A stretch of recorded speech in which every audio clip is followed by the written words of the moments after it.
먼저 마태복음 7장 1절부터 함께 봉독합니다. 비판을 받지 아니하려거든 비판하지 말라. 너희가 비판하는 그 비판으로 너희가 비판을 받을 것이요 너희가 헤아리는 그 헤아림으로 너희가 헤아림을 받을 것이니라. 어찌하여 형제의 눈 속에 있는 티는 보고 내 눈 속에 있는 들보는 깨닫지 못하느냐. 보라, 내 눈 속에 있는 들보가 있는데 어찌하여 형제에게 말하기를 나로 내 눈 속에 있는 티를 빼게 하라 하겠느냐. 외식하는 자여, 먼저 내 눈 속에서 들보를 빼어라. 그 후에야 밝히 보고 형제의 눈 속에서 티를 빼리라. 아멘. 잠언서 20장 22절 한 절입니다.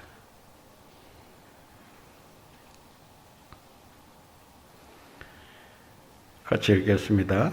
너는 악을 갚겠다 말하지 말고 여호와를 기다리라. 그가 너를 구원하시리라.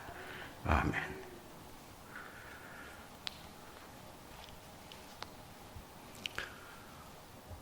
이 세상에는 혼자서는 결코 할 수 없는 두 가지가 있습니다. 무엇일까요? 하나는 결혼이요. 또 하나는 성공입니다. 결혼과 성공은 결코 혼자서는 할 수가 없습니다. 결혼은 남녀가 만나야 하고 성공은 여러 사람의 협력과 도움이 반드시 필요한 것입니다. 우리가 살아가는 데 있어서 이 관계를 맺고 관계를 유지하는 일은 성공적인 삶을 살아가는 데 있어서 더없이 중요한 일이 아닐 수가 없습니다. 사람은 관계를 통해서 서로의 유대관계를 공고히 하게 됩니다. 서로가 서로를 대적하고 서로를 미워하고 서로를 경시하게 되면 결국 그로 인해서 자신의 삶이 점점 실패의 길로 가게 되고 또 불행을 경험하게 됩니다. 코로나 시대 속에서 우리가 가장 잃어버리고 있는 그 아주 중요한 것이 있습니다. 바로 이 관계라고 할 수 있습니다. 거리두기를 해야 되고 또 접촉을 해야 되고 접촉을 하지 말아야 되고 또 인사를 하더라도 주먹 인사를 해야 하는 이런 상황 속에서 이 가까이 관계를 맺고 살아가는 것이 참 힘들다, 어렵다라는 생각을 새삼스럽게 해보게 됩니다. 이 주먹 인사를 할 수 없이 하긴 하지만 이 주먹 인사가 그렇게 썩 좋아 보이지는 않아요. 주먹 인사할 때마다 연상되는 장면이 있는데 그 권투샵 하게 되면은 두 선수가 이제 나와서 주의사항을 듣고 심판이 시합을 선언하지 않습니까? 그때 파이트 할 때 서로 주먹을 부딪히면서 선전을 약속하는 모습을 보게 됩니다. 마치 주먹 인사를 하게 되면 싸우자고 막 그런 심정으로 대하는 것 같아서 참 보기가 그렇긴 하지만 또 그런 인사 외에 또 뭐 팔꿈치 인사도 있긴 하지만 그것도 그렇고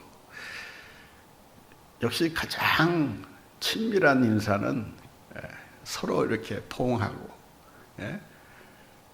악수하면서 끌어안는 그런 인사가 정겹기도 하고 또 관계를 좀 더 깊이 가져갈 수 있는 그런 수단이라고 말할 수 있을 것입니다.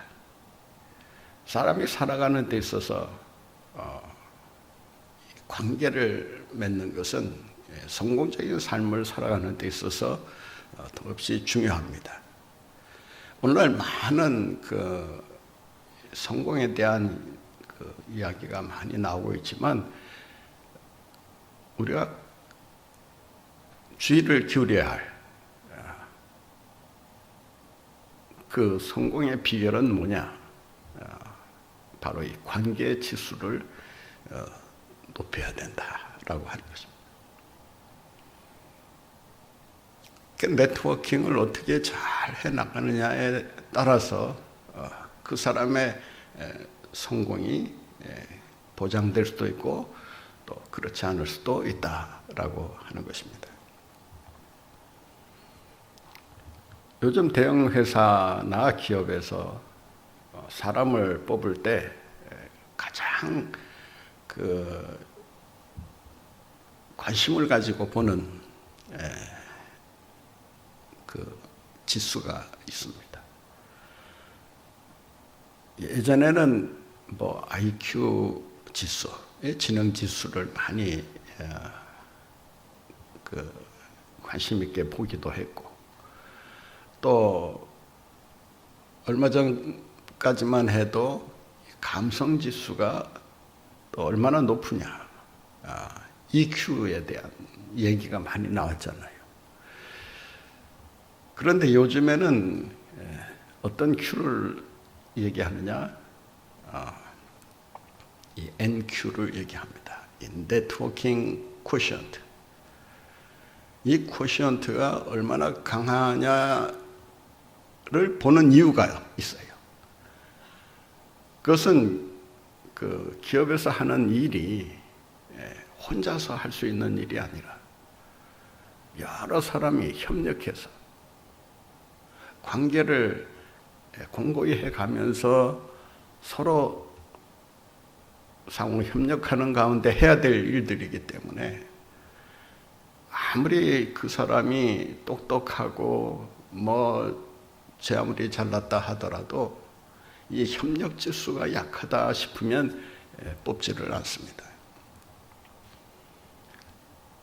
조금 부족한 듯해도 다른 사람과 얼마나 잘 협력해서 해나갈 수 있는가.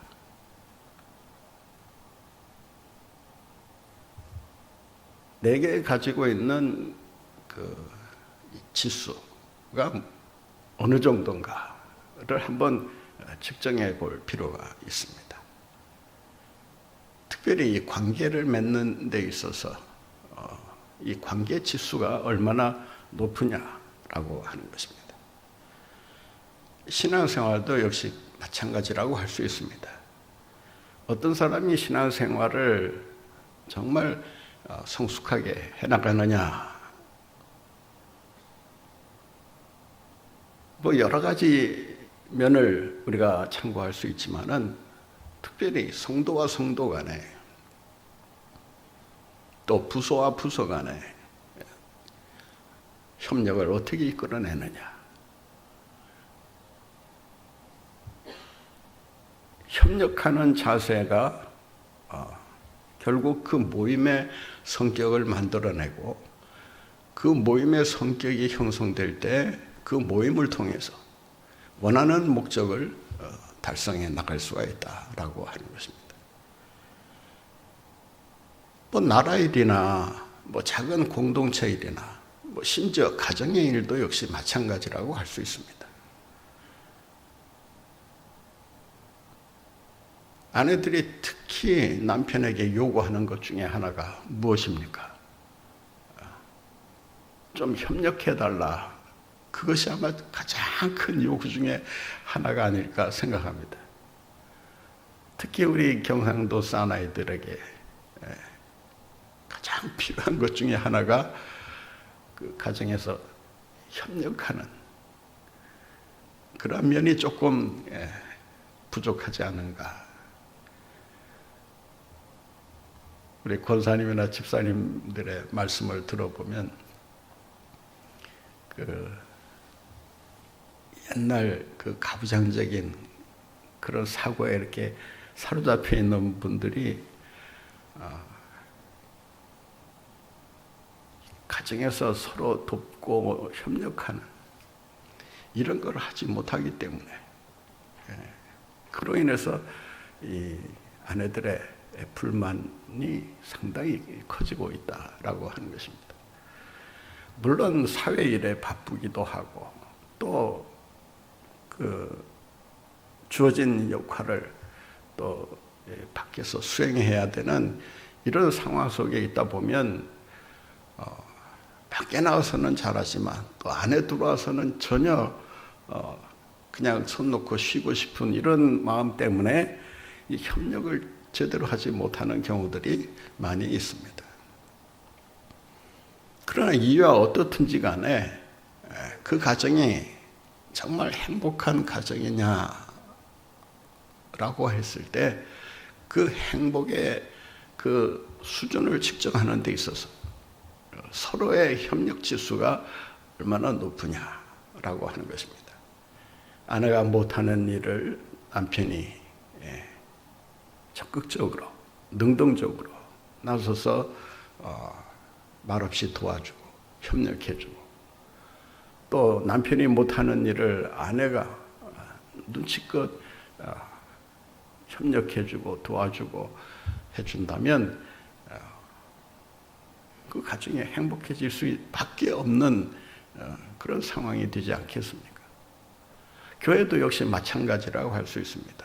어느 교회가 건강하냐, 어느 교회가 정말 발전 가능성을 가지고 있느냐, 어느 교회가 정말 성도들이 행복한 신앙생활을 해나가느냐, 뭐 다른 거 볼 필요 없어요. 얼마나 성도와 성도끼리 사랑하고 서로 격려하면서 돕고 있느냐, 상부상조하고 있느냐.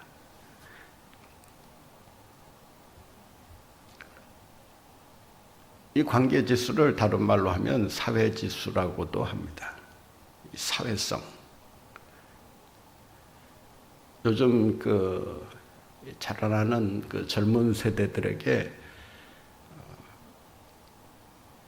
뭐 다 그런 건 아니지만은 상당수가 그 결여되어 있는 게 있어요. 이 사회성, 사회지수가 상당히 떨어지고 있다라고 하는 것입니다. 왜냐하면 어렸을 때부터 그냥 왕대접을 받으면서 너밖에 없다는 식으로 위해주고 지켜 세워주고 뭐 해달라는 거 다 해주면서 자기의 그런 만족을 위해서만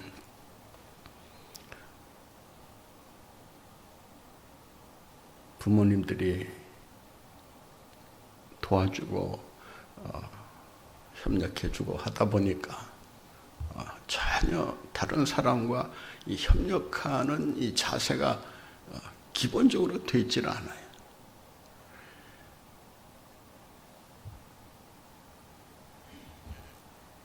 오늘 본문 말씀에 보면 비판하지 말아라.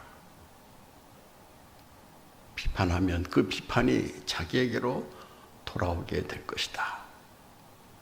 남을 헤아리면 반드시 너 자신이 헤아린 대로 헤아림을 받을 것이다.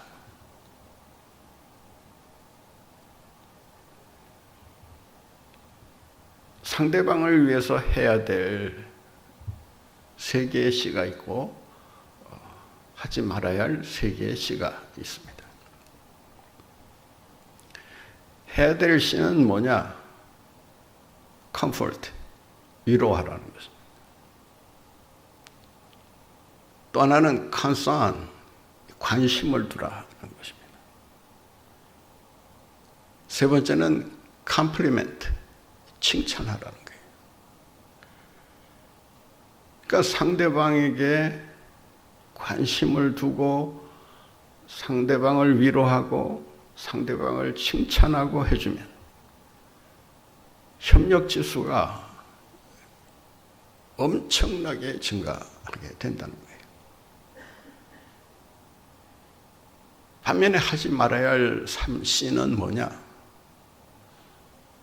첫째는 오늘 말씀하고 있는 것처럼 크리틱, 남을 비판하지 말아요. 비난하지 말라는 거예요.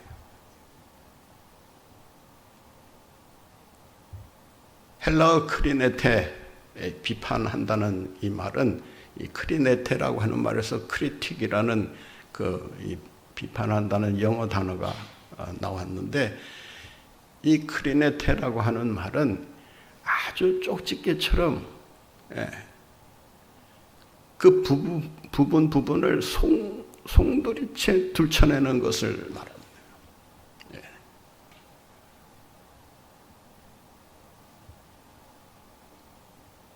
그러니까 속을 뒤집듯이 그냥 밑바닥에서부터 뭔가를 찾아내려고 하는 행위가 크리네테입니다.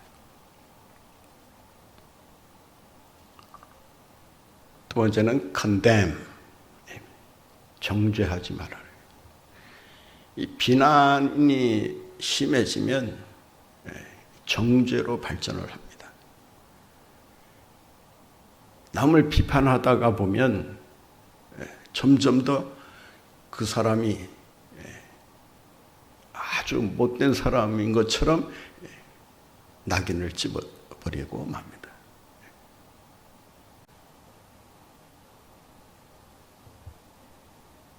처음에는 그런 일을 했어? 이런 정도로 시작하다가 그 사람 원래 그런 사람이야. 아예 상종을 해서는 안 될 사람처럼 정죄를 해요.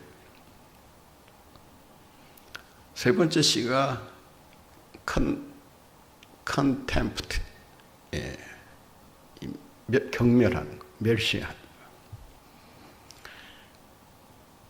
그러니까 상대방을 비난하고 정죄하고 멸시하고 경멸하는 것은 이 협력 지수를 해치는 아주 독과 같은 것이다 라고 할 수 있습니다.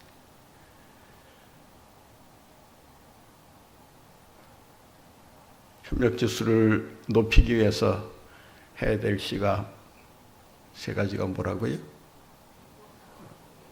위로하라는 거, 관심을 가지라는 거, 칭찬하라는 거. 옆에 분들 한번 이렇게 보시고 칭찬할 거 한 가지만, 아침 시간이니까 칭찬 한번 해보세요, 서로. 우리 권장원이 왜 가만히 계세요?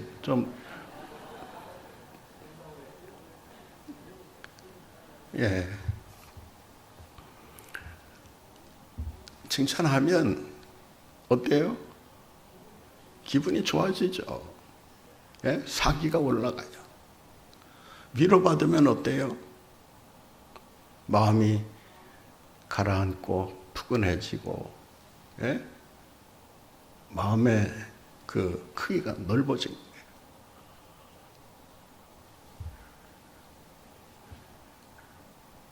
오늘 본문 말씀은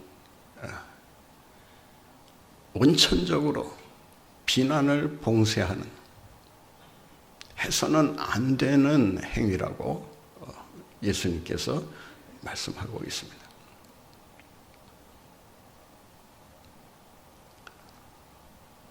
마태복음 5장, 6장, 7장을 가리켜서 뭐라고 부릅니까?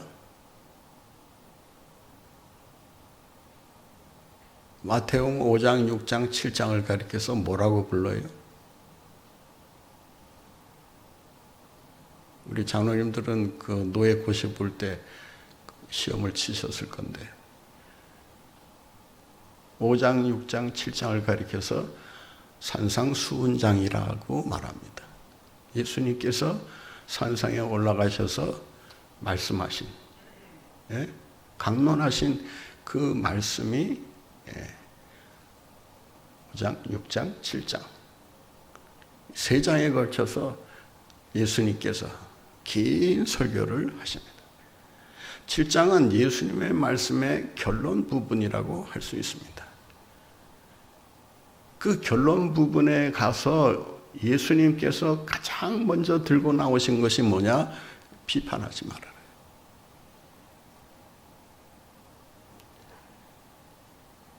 그러니까 성도들이 천국 생활을 하는 데 있어서 뭐 천국 생활이라는 게 뭐 다른 게 있겠습니까? 예? 서로 사랑하고 서로 행복하게 살아가는 그런 삶을 살기 위해서 가장 먼저 해야 될 일보다는 하지 말아야 될 일을 말씀하고 있는 거예요. 그 중에 하나가 비판하지 말아라. 왜 비판하지 말아야 되느냐? 본문 말씀을 한번 다시 볼까요? 본문 말씀 2절을 한번 보겠습니다. 너희가 비판하는 그 비판으로 너희가 비판을 받을 것이요 너희가 헤아리는 그 헤아림으로 너희가 헤아림을 받을 것이니라. 이 말씀을 보면요, 예수님께서 이 법적인 용어도 잘 알고 계셨고 경제적인 용어도 잘 알고 계셨다는 것을 알 수 있습니다. 본문을 다시 보세요. 그 비판으로 너희가 비판을 받을 것이요 라고 하는 이 말은 사법적인 용어입니다. 고소하고 고발하면 그 고소와 고발에 따라서 일이 처리가 되긴 하지만 잘못된 경우 그 고소와 고발이 자기에게로 쏟아질 수 있다라고 하는 거예요. 그러니까 함부로 고소 고발하는 일을 해서는 안 된다.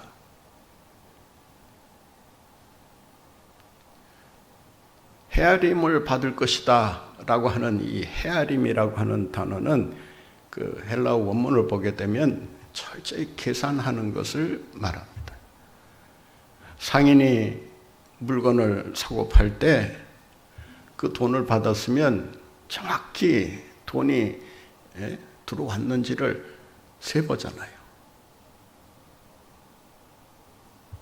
장사가 잘 되는 집은 뭐 세는 것도 귀찮으니까 그냥 뭐 받은 대로 그냥 쑥쑥 집어넣지만 좀 장사를 하려면 그렇게 해야 좀 장사하는 맛이 나지 않겠습니까?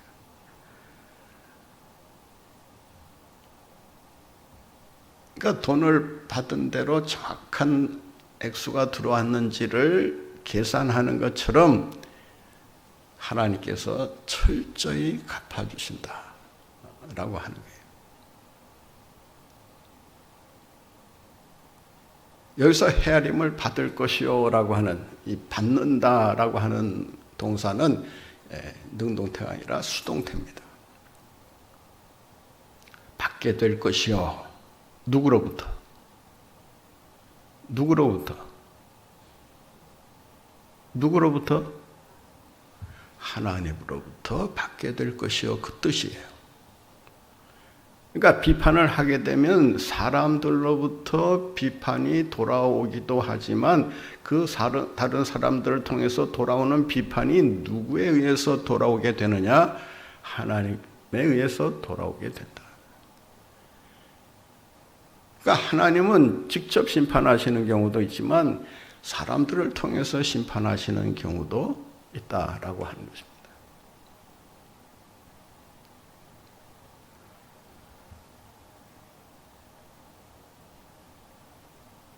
따라서 우리는 비판하고 싶은 말이 무게까지 차고 비판을 안 하면 입이 근질근질거려서 도무지 참을 수가 없는 상황에 처해 있을 때가 있을 거예요. 그때마다 우리가 기억해야 할 것은 하나님께서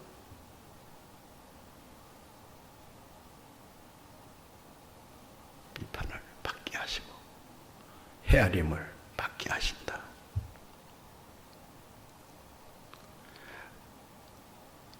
이 말은 비판이라고 하는 것은, 정죄라고 하는 것은 사람이 해서는 안 될 일이다 라고 하는 것입니다. 그래서 잠언서에 보면 오늘 뭐라고 말씀하고 있어요? 오늘 잠언서에서 뭐라고 말합니까? 악을 어떻게 하라고요? 악을 갚겠다라고 하지 말고 그 악을 누구에게? 여호와께 맡기라. 갚는 것은 내가 하는 것이 아니라 누가 하시는 것이다? 하나님이 하시는 것이다.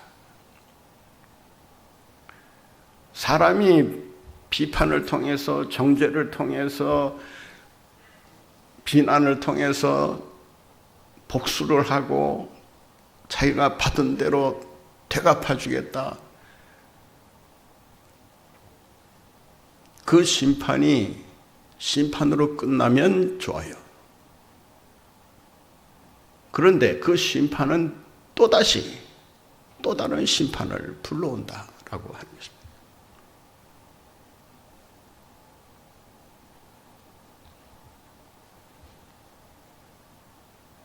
그렇다고 해서 뭐 적폐청산을 해서는 안 된다, 비판 자체를 해서는 안 된다, 그런 말은 아니에요.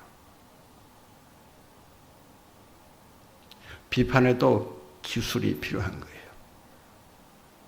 그 기술은 뭐냐? 원리를 따라야 돼요.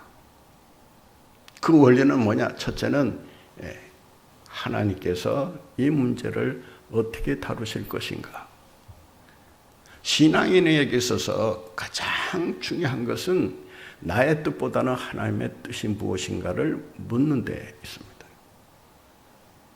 내 감정은 당장 복수하라고, 당장 한 대 치라고, 한 대 갈기라고, 한마디 말을 쏘아주라고 계속 부추기지만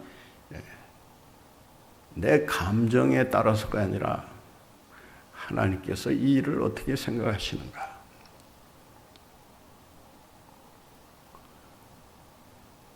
두 번째 원리는 객관성이 있는가라고 하는 것입니다. 주관적인 판단과 주관적인 선입견을 가지고 함부로 재단하고 함부로 상대방을 비난하고 있는 것은 아닌가. 객관성이 있느냐가 참으로 중요합니다. 세 번째는 책임을 질 수 있느냐라고 하는 것입니다. 책임의 문제입니다. 하나님의 뜻과 객관성과 책임의 문제.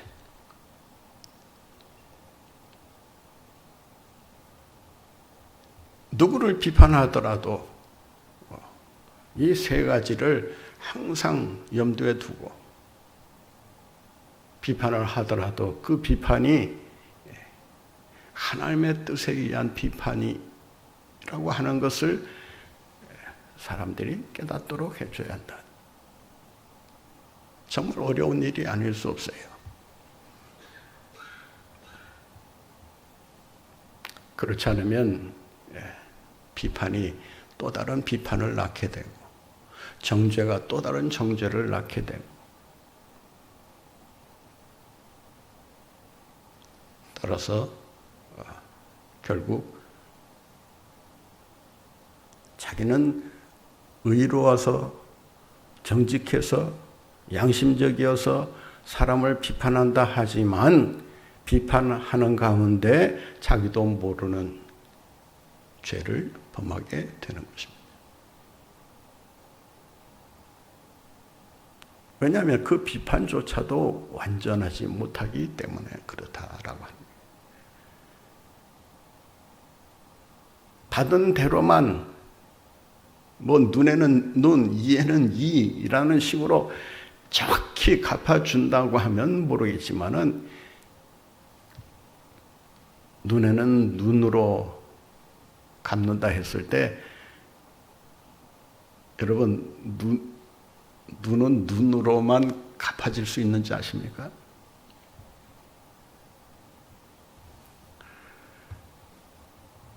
따라서 인간의 한계를 철저히 알고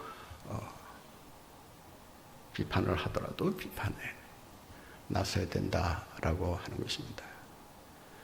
또 하나는 자기 들보를 볼 줄 알아야 된다라고 하는 것입니다. 남의 티를 보는 사람은 자기를 보는 눈이 가려져 있는 반면에 상대방을 보는 눈이 발달해 있어가지고, 그래서 자기는 보이지 않으면서 다른 사람의 티가 눈에 들어와요.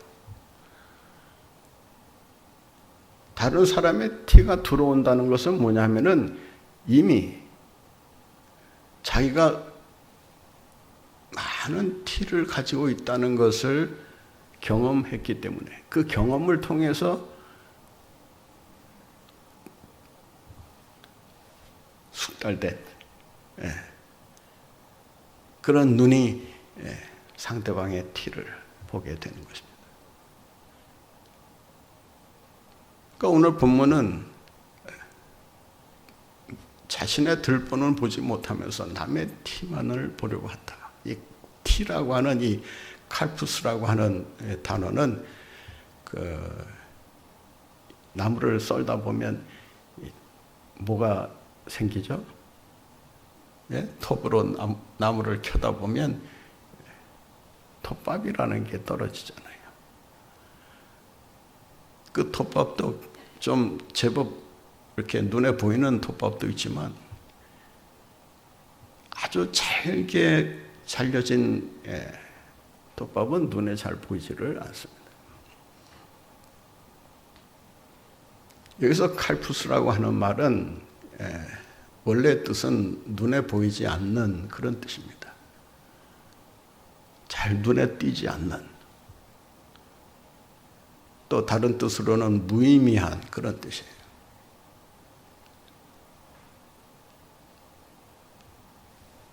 그러니까 정말 중요한 문제는 자기에게 있는데 무의미하고 잘 보이지 않는 티만을 자꾸 찾아내서 자기가 옳다는 것을 자꾸 얘기하려고 하는, 증명하려고 하는 사람들이 없지 않아 있습니다. 내가 얼마나 잘 찾아내는지 아느냐. 그 잘 찾아내는 거기에서 우월감을 느끼고 거기에서 쾌감을 느끼는 거예요. 사람의 아주 나쁜 본능 중에 하나가 바로 그것입니다. 이런 사람들은 제가 여기서 말씀드리지만은 절대적으로 좋은 관계에 맺고 살 수가 없어요.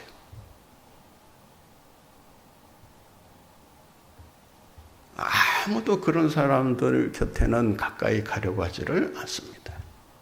비슷한 사람들끼리는 가요. 왜? 서로 통하니까.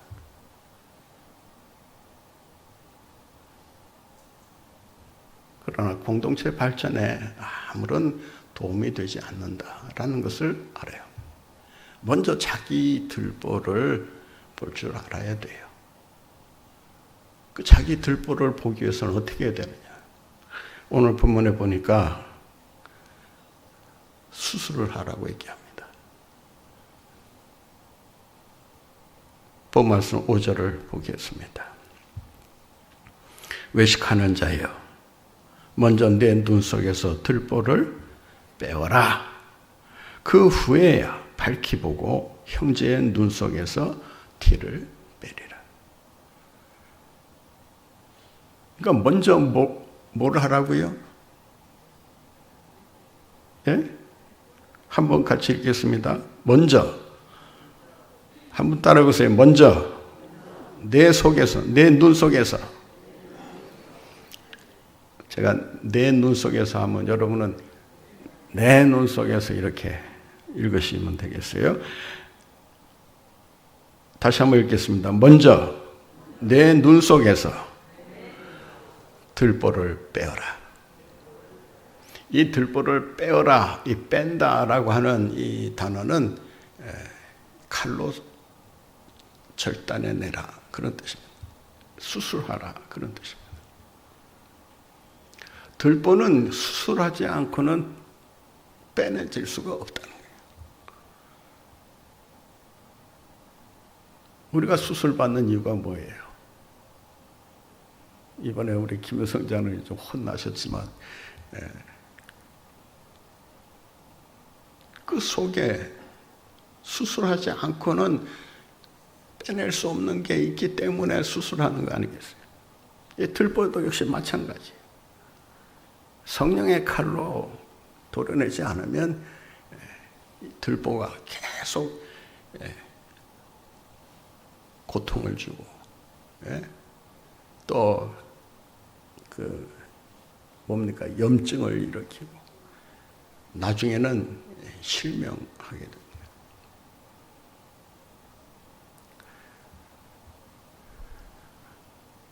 내 힘으로는 들보를 발견할 수도 없고 빼낼 수도 없습니다. 자기를 보는 눈은 자기 스스로 개발해서 얻어지는 게 아니에요. 성령께서 계시의 정신을 주셔서 우리의 눈을 열어 주셔야 비로소 주님의 눈으로 자기 자신을 보게 되는 거예요.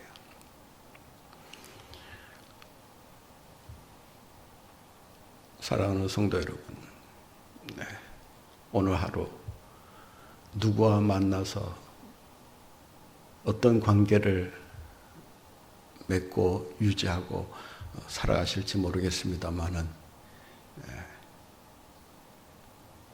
남의 티를 찾고 남의 단점만을 꼬집어내고 부정적인 면만을 지적하면서 힘들게 관계를 맺고 살지 마시고 단점보다는 장점을 보면서 나쁜 점보다는 좋은 점을 보면서 상대방의 티를 보기보다 자기의 들보를 살피면서 너그러운 마음으로 격려하면서 칭찬하면서 오늘 하루도 행복한 관계를 맺어가시는 여러분들 모두가 되시기를 바랍니다.